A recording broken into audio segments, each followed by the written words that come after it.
Tuan-tuan perempuan yang dimata Allah sekalian, kalau kita perasan, kita sering didatangkan dengan isu-isu khilaf, baik isu-isu agama maupun isu-isu yang bukan, nak kata bukan agama pun tak juga, isu-isu yang agak di luar sikit daripada agama. Baik isu-isu khilaf berkenaan dengan agama, contohnya sama ada kunut pada solat subuh ada atau tak, sama ada wirid lepas solat baca kuat atau baca perlahan, khilaf kalau sentuh isteri atau suami batal air semayang atau tak. Jadi kita sering didatangkan dengan isu-isu khilaf, kadang-kadang yang agak sensitif, contohnya kenduri arwah, contohnya apa hukumnya dan sebagainya. Baik, saya bukan nak membincangkan isu-isu khilaf itu, perbincangannya panjang. Cuma saya nak betulkan attitude kita. Okay. Ramai yang bercakap bila kita berbincang dengan isu-isu macam ni, ramai yang kata, kenapa bincang balik benda yang dah selesai? Itu yang ramai question. Kenapa bincang balik isu kunut? Kenapa bincang balik isu witir 8/20? Kenapa bincang balik isu batal air semayang kalau sentuh suami atau isteri? Jadi pandangan saya, tuan-tuan perempuan boleh saja untuk tak bersetuju. Pandangan saya, isu khilaf ni memang dia berpanjangan dan dia sentiasa akan menjadi diskusi di kalangan para ulama. Dia tidak akan habis. Tapi untuk kita orang awam, saya sarankan tuan-tuan dan puan-puan cuba memahami isu-isu khilaf ni, sekecil mana pun, cuba memahami. Kenapa tuan-tuan puan-puan? Saya bawa satu analogi. Kita ajar anak kita matematik. 2 tambah 2 berapa? 4. Kita tanya anak kita, kenapa 2 tambah 2 4? Mungkin seorang akan jawab, oh sebab kalau kita ambil 2 barang, kita ambil lagi 2 barang, kita kira balik dapat 4. Cuba tanya budak seorang lagi, mungkin dia jawab 2 tambah 2 4 sebab cikgu saya cakap macam tu. Tuan-tuan perempuan rasa akan appreciate budak yang mana? Jadi sama juga dengan isu agama. Elok kita memahami khilaf tu. Kenapa mazhab Syafi'i menganjurkan untuk wirid kuat? Bukan kuat sangatlah, maksudnya jelas selepas solat. Kenapa pandangan jumhur kata sentuh isteri suami tak batal air semayang? Kenapa mazhab Syafi'i kata batal? Khilaf-khilaf pada tarawih 8 rakaat atau 20 rakaat. Khilaf pada kenduri arwah. Boleh baca untuk pemahaman. Dia berfaedah kepada kita sebab dia ilmu, dan dia ilmu agama. Bila kita belajar ilmu agama, kita dapat pahala. Cuma kita baca ikut kemampuan kita. Kalau tuan-tuan perempuan rasa tak boleh nak go on, kita baca sikit-sikit je, lebih kurang. Oh, kenapa jumhur kata sentuh suami isteri tak batal air semayang? Kita baca apa hadis-hadis yang digunakan. Itu ilmu. Tuan-tuan perempuan yang rasa boleh advance sikit, cuba baca dalam lagi. Kenapa? Sebab tuan-tuan perempuan akan jumpa ilmu-ilmu yang banyak, dan Masya Allah dapat pahala baca benda-benda ni. Ilmu agama. Dan kita akan hargai titik peluh para ulama terdahulu dalam percubaan mereka, usaha mereka untuk menyelesaikan masalah umat manusia. Tuan-tuan perempuan, bila kita bincang isu handphone, kita nak beli handphone, kita check detail, yang ni quad core, yang ni dual core, yang ni 4G, yang ni 3G. Yang apa, kita beli komputer, yang ni Intel, yang ni apa tu Apple. Kita compare, kita baca in detail. Bila tengok Euro, kenapa England kalah, kita bincang in detail. Salah manager, salah player, salah Wayne Rooney, kita bincang in detail. Salah management, Football Association. Tapi dalam bab agama, kenapa kita tak nak tahu detail? Kenapa kita kata memang dalam mazhab Syafi'i sentuh suami isteri batal, ikut je lah. Kenapa nak timbulkan isu lama? Itu ramai yang cakap macam tu. Tapi bagi saya, kita kena fahami, oh kenapa mazhab Syafi'i kata begini, kenapa jumhur kata lain. Fahami untuk ilmu. Sebab dalam isu-isu keduniaan kita check in detail. Tapi kenapa dalam isu agama kita tak baca in detail? Jadi kita telah mendouble standardkan isu agama. Itu saranan saya. Yang poin saya pertama malam ni. Cuma saya nak pesan, jangan jadikan apa yang tuan-tuan puan baca tu hujah-hujah untuk bergaduh dengan orang lain. Itu saja yang saya minta. Yang kata Ustaz Faiz suruh baca ni, lepas tu pergi bertekak dengan orang, apa kenduri arwah boleh, kenduri arwah tak boleh, tahlil boleh, tahlil tak boleh. Kenduri arwah punya hukum dah ada, dah ditampal dekat luar tu. Panduan kenduri arwah yang dikeluarkan oleh Majlis Fatwa Kebangsaan. Antara syarat dia tak boleh meletakkan hari-hari tertentu, hari ke-3, hari ke-7, hari ke-100. Jangan menggunakan harta si mati. Ikut yang tu. Khilaf memang khilaf, ada khilaf pada isu kenduri arwah, tapi kita ikut yang mufti kita telah tetapkan. Dan jangan jadikan dia pergaduhan. Itu yang penting. Baik. Itu poin saya yang pertama malam. Poin yang kedua, isu khilaf ini dia berlaku juga pada bidang-bidang lain selain daripada agama. Jangan orang cakap apa benda lah ustaz-ustaz ni sikit-sikit khilaf, sikit-sikit khilaf. ASB pun khilaf, isu apa batalai semayang pun khilaf, isu perbankan Islam pun khilaf, isu macam-macam isu lah khilaf. Kenapa tak boleh para ulama ni keluar satu pandangan je? Quran kan satu, hadis kan satu. Sedap je kan. Kita nak jawab tu jenuh juga tu. Isu khilaf ni tuan-tuan, dia muncul juga dalam bidang-bidang yang lain. Itu common. Mana-mana bidang ilmu pun khilaf ini muncul. Cuba tengok isu mahkamah. Pergi mahkamah tinggi, hakim akan decide lain. Pergi mahkamah rayuan, hakim dia decide lain. Itu khilaf lah. Khilaf di dalam bidang undang-undang. Cuba tengok apa ni, macam jalan raya. Dekat Malaysia, panduan sebelah kiri, pemanduan sebelah kiri. Dekat UK, pemanduan belah kanan kan. Steering dia belah kiri. Itu khilaf lah. Khilaf, kenapa tak seragamkan satu dunia? Jadi bab agama pun ada khilaf, bab bukan agama pun ada khilaf. Khilaf yang besar yang berlaku kebelakangan ini di Malaysia adalah berkenaan tentang vaksin. Golongan yang pro-vaksin dan golongan yang dipanggil anti-vax, ataupun mereka yang anti kepada vaksin. Baik, poin saya yang kedua malam ni, saya runsing golongan-golongan yang anti-vaksin mempergunakan hujah sudah ada makanan sunnah maka tak perlu vaksin. Ini poin saya yang kedua malam ni, saya nak kongsikan. Saya risau, saya gusar dengan hujah golongan-golongan ni yang mempergunakan hujah makanan sunnah. Betul, saya tak nafikan makanan sunnah memang banyak fadilat. Silakan tuan-tuan perempuan amalkan minyak zaitun, kurma, habatus sauda, madu. Silakan amalkan, memang saya anjurkan. Tapi untuk gunakan hujah kita dah ada makanan sunnah maka tak perlu vaksin, untuk menjustifikasikan pendirian kita anti-vaksin, bagi saya itu satu yang silap. Tuan-tuan perempuan, para sahabat radhiyallahu anhum, mereka ni kira makan makanan sunnah ni, kira memang makanan dia orang lah. Kurma ni, habatus sauda, madu, minyak zaitun. Tapi apabila berlaku wabak ta'un, mereka mengelak daripada pergi.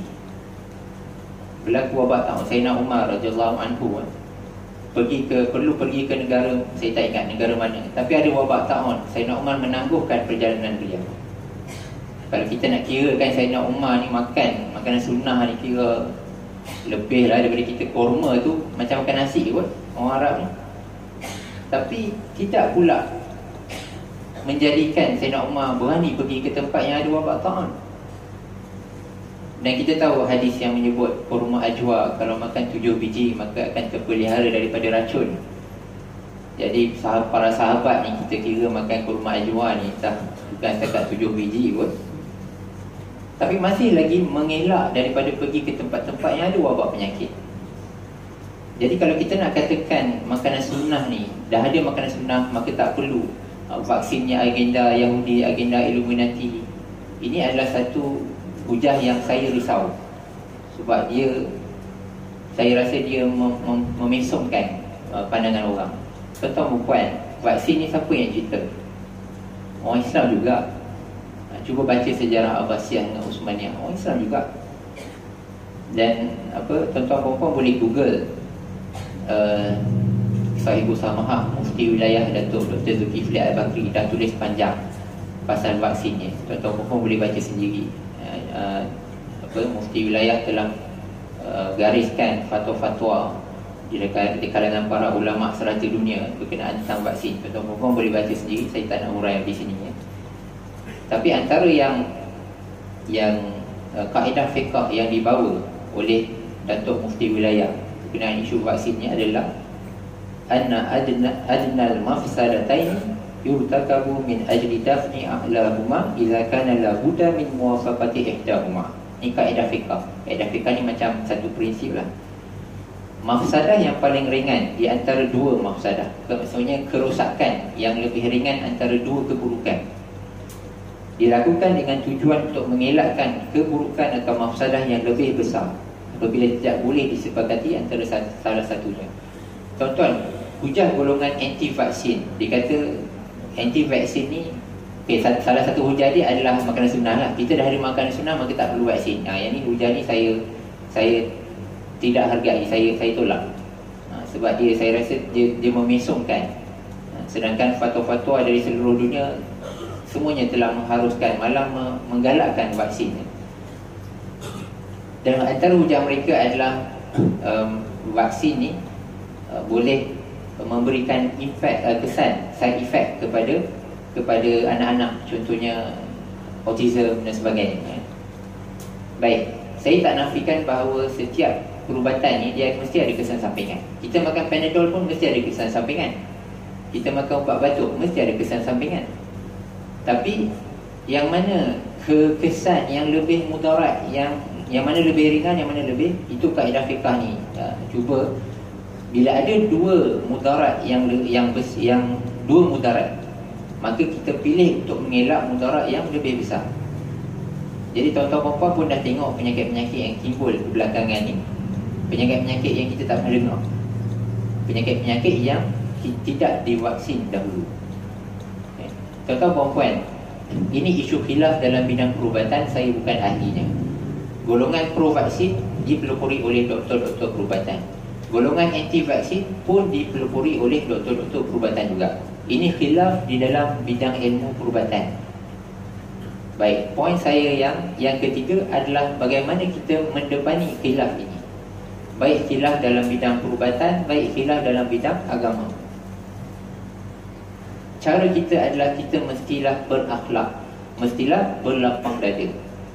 Mereka yang menolak vaksin disebabkan apabila anak mereka ambil vaksin, maka menjadi sesak nafas, timbul alahan yang sangat teruk, malahan ada yang meninggal.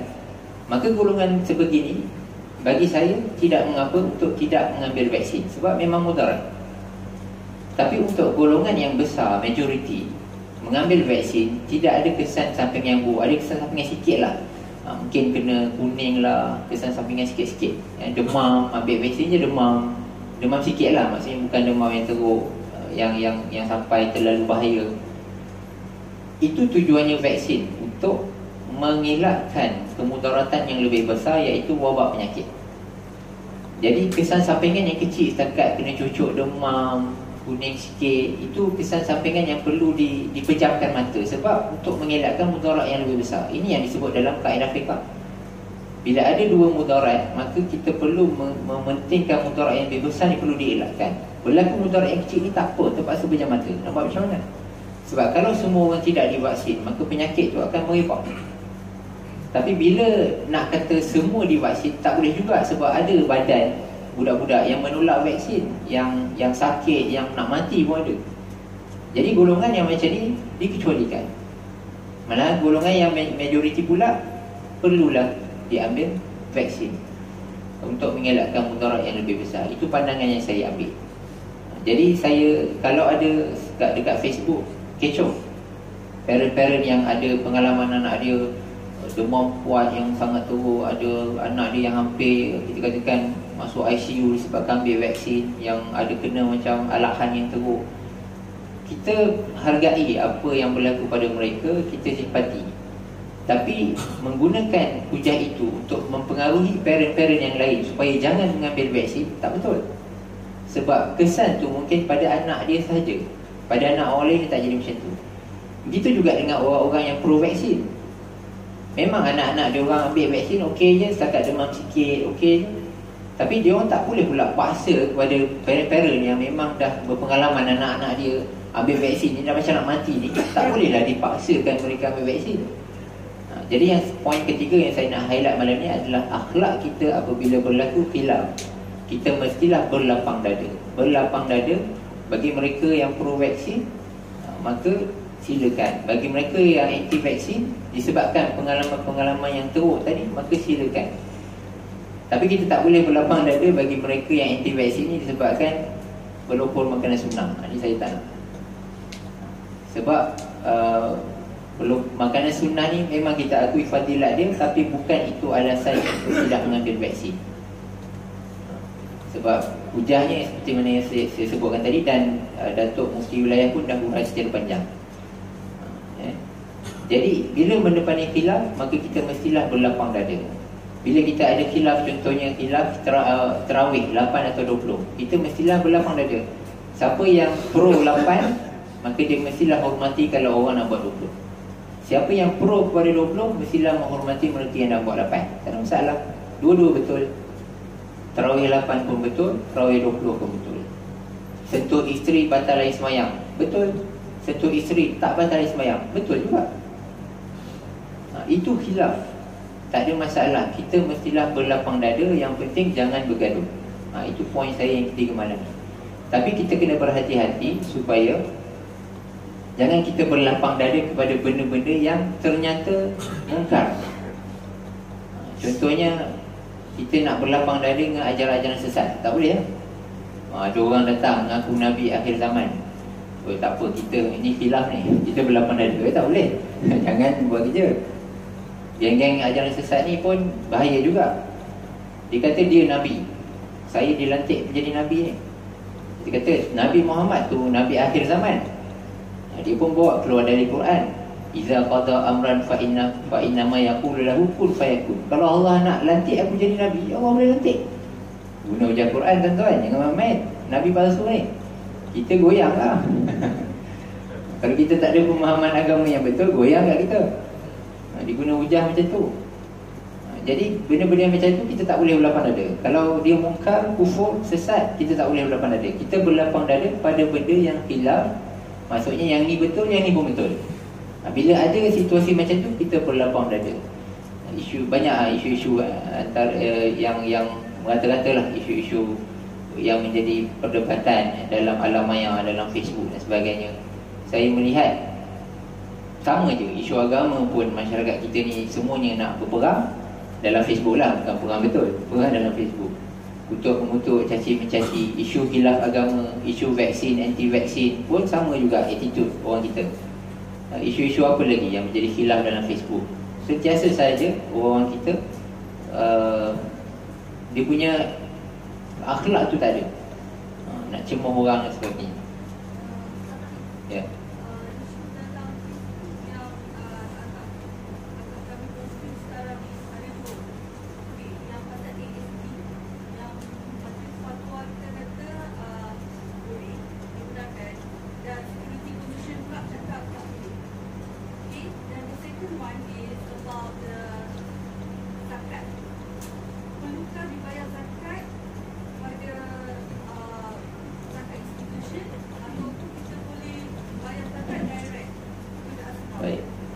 Isu ASPD pun isu khilaf. Muzakarah Fatwa Kebangsaan kata harus, Jawatan Kuasa Syariah Suruhanjaya Security dia tak cakap lah tak harus. Tapi kalau kita ambil parameter dia, kita letakkan ASP dalam parameter Suruhanjaya Security ni, tak lepas. Maksudnya memang tak harus lah kalau ikut Suruhanjaya Security ni. Itu pun kita kena berlapang dada lah. Siapa yang rasa nak ambil ASP, silakan. Siapa rasa yang tak nak, yang menjauhi ASP pun silakan. Sebab banyak ada alternatif lain. Amanah Hartanah Putra ada, Unitras Islami ada. Tapi kita boleh bebas memilih. Kalau macam saya akan sarankan sesiapa yang ada ASP, tak apa, biarkan. Siapa yang baru nak masuk, tak payah. Itu saya. Tapi orang lain tuan-tuan mungkin boleh sahaja untuk tak bersetuju. Jadi itu isu khilaf dan kita hormati pandangan dua-dua pihak, tak ada masalah. Memang orang tanya, isu khilaf ni antara harus dengan haram ni, macam mana boleh khilaf ni? Memang ya, itulah tu khilaf. Antara harus dengan haram menjadi khilaf. Macam apa yang saya katakan, makanan apa, ikan keli yang makan najis kan. Ada khilaf ulama yang kata kalau makan najis, kalau najis tu banyak, maka ikan keli tu jadi haram. Ada ulama lain pula yang cakap kalau makan sikit pun tapi efek kepada daging dia menjadi buruk ataupun busuk, maka tetap haram. Tu khilaf antara haram dengan harus. Khilaf tu antara haram dengan harus biasa. Jadi yang penting kita berlapang dada dan menghormati pandangan kedua-dua pihak. Baik isu zakat untuk dibayar sendiri atau kepada pemerintah. Jadi ni khilaf antara para mufti lah. Jadi saya yang terlibat dalam pengagihan zakat di tempat saya. Jadi pihak-pihak Baitul Mal mendatangkan hujah bahawa mereka kena bayar zakat dekat pihak berautoriti. Dan saya setuju, sebab diorang ni banyak plan-plan khusus-khusus pembangunan asnaf yang kita tak mampu buat kalau kita bayar zakat seorang-seorang. Itu satu. Tapi dari satu aspek kita tak nafikan ramai sahaja asnaf yang tidak dijumpai oleh Baitul Mal ni. Sebab saya terlibat mengagihkan zakat secara langsung, kita jumpa orang, terutamanya orang miskin bandar. Miskin bandar ni tuan-tuan, gaji 3,000 tapi sengket gila, miskin sangat. Pergilah mana-mana PPR, InsyaAllah tuan-tuan puan boleh jumpa diorang ni kesian. Nak kata pergi sekolah dapat apa, RMT bantuan makanan tu kan. Yang dapat ni yang betul-betul yang low, sangat-sangat low income ni. Tapi yang atas sikit ni tak dapat RMT ni, tapi diorang ni susah juga. Jadi kita pun berurusan dengan banyak NGO dan semua pun menyuarakan masalah yang sama. Orang apa, memang semua ni susah dan orang zakat tak jumpa. Jadi bagi saya ambil pendekatan, saya hormati usaha-usaha yang telah dijalankan oleh Baitul Mal, tapi Baitul Mal perlu melipat gandakan lagi usaha-usaha mereka. Jadi isu untuk bayar sendiri atau bayar ni, kalau tengok dari perspektif pengurusan kewangan, kalau tuan-tuan bayar sendiri, tuan-tuan tak dapatlah lari cukai. Kalau tuan-tuan nak lari cukai, jahat pula. Kalau tuan-tuan perempuan nak lari, bukan nak lari cukai, maksudnya kita untuk mengelakkan cukai kita, duit kita tu banyak sangat pergi ke nak sebut pun malam 27. Kita nak mengelakkan zakat kita, duit kita untuk pergi ke situ yang kita tak tahu apa dia guna. Dengan 1MDB pun dah kena saman dekat UK dan kena bayar berapa bilion pula ni, tak keluar berita kot kat Malaysia. Jadi kita gusar untuk membayar cukai kita. Maka untuk kita mengelakkan membayar cukai atau meminimumkan pembayar cukai, maka nak tak nak kita kenalah buat potongan zakat ke pusat-pusat zakat. Ini satu pandangan. Tapi pandangan yang lain pula kata zakat ni bayar je lah kat pusat zakat. Yang mana asnaf-asnaf yang kita jumpa tu sedekah je lah, tak payah zakat. Betul juga. Jadi bagi saya memang sah sahaja. Memang kita boleh bacalah pandangan ulama. Tak silap saya, Datuk Mufti Wilayah pun dah tulis panjang lebar. Yang menariknya Mufti Wilayah kita ni, segala isu cepat saja dia jawab. Yang ni yang bagusnya Mufti Wilayah kita yang baru ni, Datuk Dr. Zulkifli Al-Bakri. Kena tuan-tuan semua kena rajin Google dan baca. Jadi sah sahaja untuk bayar zakat terus kepada asnaf. Tapi bagi saya pandangan yang terpilih sebenarnya memanglah dibayar zakat kepada pihak berautoriti, sebab pihak berautoriti ni boleh mobilize duit zakat untuk dengan cara yang lebih teratur dan memberi impak yang lebih besar. Cuma tidak dinafikan keraguan kita terhadap pengagihan zakat, tangan-tangan politik yang masuk dalam duit-duit zakat ni. Jangan terkejut. Saya experience sendiri, wahyu-wahyu yang datang dari atas ni yang usik duit zakat ni memang angin kita dibuatnya. Jadi disebabkan keraguan kita atas isu-isu macam tu, maka bagi saya tidak ada masalah untuk kita bayar sebahagian kepada pusat zakat dan sebahagian lagi kita bayar sendiri. Ataupun macam dalam konteks saya, disebabkan saya nak lari dari cukai, minta jangan salin. Sebabkan saya nak lari dari syubhat, maka saya potong terus kepada pusat zakat.